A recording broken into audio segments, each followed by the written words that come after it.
So, you're thinking about running for office. That's fantastic. But maybe you're also wondering, where in the world do I even start? It's a huge question. I get it.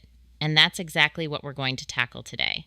How to navigate your own personal path to public office. It's like picking the right tool for a very specific job. You wouldn't use a wrench to hammer a nail. In this training, we're going to open up the whole political toolbox. We'll look at the different roles, the motivations, and skills you'll need, and help you find that perfect tool to create the change you want to see. So let's start with the first crucial step. When choosing your path, you are pulling together your own customized toolkit. And just like any toolkit, all the pieces are necessary to be able to manage the diverse situations that you may find yourself in. So, prepare yourself to go through a process. You don't need to be intimidated or question your ability. You just need to be prepared. The first big thing to understand is the difference between working at the state level versus the federal level. State offices are really where the rubber meets the road. They deal with stuff that impacts your daily life, like the quality of your roads, funding for your kids' schools, the safety of your neighborhoods. Federal offices, on the other hand, are tackling the big picture issues that shape the entire nation's future.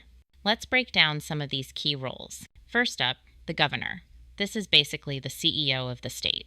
Think about any major decision in your state recently: a new environmental policy, a big education plan, or the response to an emergency.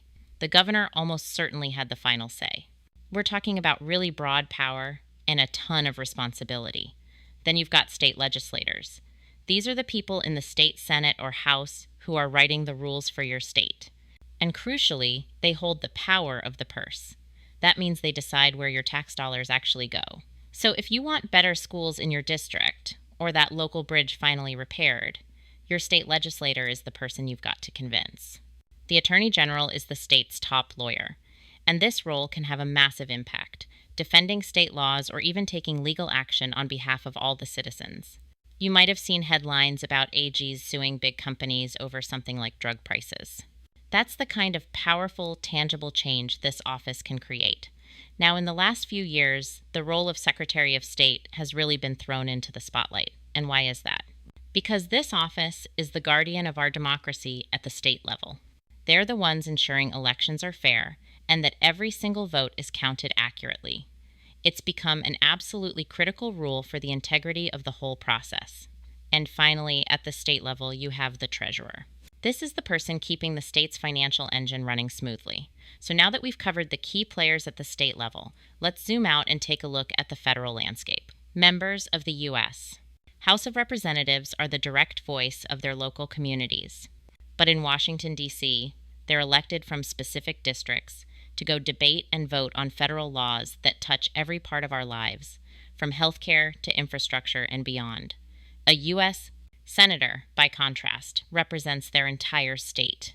This gives them a much wider perspective and some really significant constitutional powers, like confirming Supreme Court justices or ratifying international treaties. They act as a major check on the power of the executive branch. Okay, we've looked at the what. Now it's time to focus on the why. Because, let's be really clear, public service is a marathon, not a sprint. It's going to test you in ways you can't even imagine. Your personal motivations, your inner compass, that's what's going to keep you going when things get tough. This quote just gets right to the heart of it. This journey isn't just about winning an election. It's about having a deep, unwavering commitment to serving other people with integrity. Your why is the anchor that's going to hold you steady through all the storms that will inevitably come. So let's do a quick gut check right now. What are your core values? What's that one issue that just makes your blood boil? What problem in your community do you know, deep down, you could help solve? Your lived experience isn't just a buzzword. It's your superpower. It's what will make you a true... Let's talk about the 5 essential skills that are absolutely crucial for any candidate, no matter which office you end up choosing. Here they are: communication, leadership, critical thinking, reading, and flexibility. Think of these as the non-negotiable pillars of effective public service. Let's take a closer look at what they actually mean in practice. You know, what's really interesting is how these skills work together. Communication isn't just about the words you say. It's about connecting with what other people hear. And reading isn't just about getting through a document. It's about true understanding and comprehension. It's all connected. And look, let's be real about reading for a second. Not everyone is a speed reader, and that is perfectly okay. It should never, ever be a barrier to public service. There are amazing tools out there, free screen readers that will read text to you, AI summary apps, or even just a trusted friend on your team who can review stuff with you verbally. The goal is understanding, not perfection. This question right here really hits that sweet spot between critical thinking and flexibility. The world is complicated.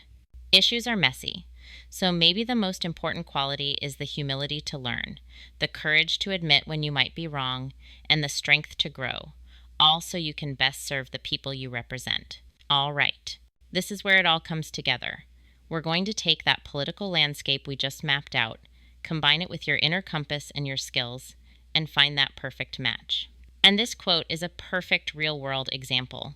This person identified their passion, the environment, and their unique experience. Then they did the research to see which level of government actually works on those issues, and they found a perfect fit with the City Council. Your job is to connect your passion to a specific, tangible role where you can make the biggest possible difference. So now you have the map, you have the compass, and you have the toolkit.